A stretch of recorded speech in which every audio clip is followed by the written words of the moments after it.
So we're going to conference over how you did on the Mockstar. We're going to talk about how you felt, and we're going to see what goals and what our next steps, okay?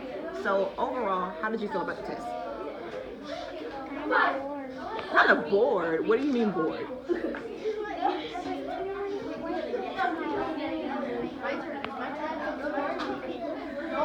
Well, the reason why you do all of this is we want to make sure that when you get ready to go to 4th grade, you're exactly where you need to be so you can be successful.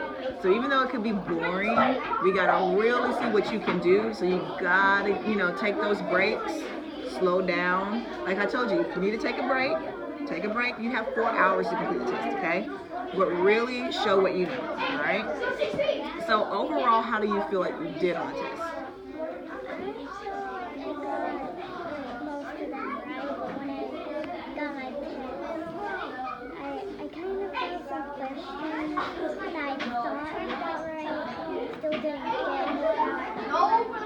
Okay, so that's what I'm here for. I'm going to help you go through the process of fixing those areas that you probably felt like, oh, okay, I know it, but it could have been some simple mistakes. So that's what we're going to look at. I like the fact that you felt like you got a lot of them right, so you felt prepared for the test.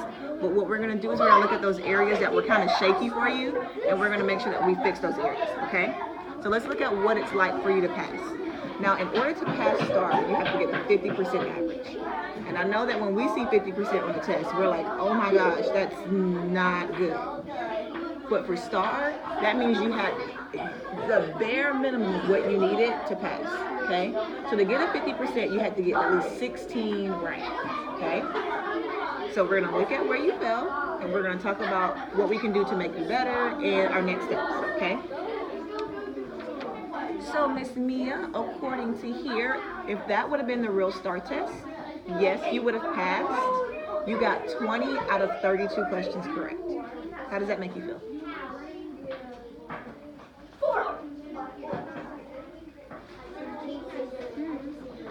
Indifferent, kind of like, do you understand what this means? Yeah, you passed with 20 out of 32 out of 63%, okay? Well, when I look at this 20, I know the Mia that works with me in small group, and I know the Mia that I see all the time. And I think that we can push this up. How do you feel about that? Great. Do you think you could actually push it up? Good. Okay, so I want you to believe in yourself as much as I believe in you, okay? So if you sit down and you really think, I want you to think to yourself, if you tried your very, very best after coming in a small group, breathing, making sure you're not getting bored on your test, how many more questions could you get right? 10 more? Well, of course I would love for you to get 10. But when we make our goal, we want to make sure that our goal is something that when we shoot for it, it's something that it's obtainable, but it's also going to push us. So to hop up 10 more questions, that means you can only miss 2. So not saying that it's impossible, but it is kind of a hard thing to do, especially so fast with a quick time frame. So let's see if we can readjust that goal to make it a little bit smaller, but something that will still push us. What do you think about getting 5 more right?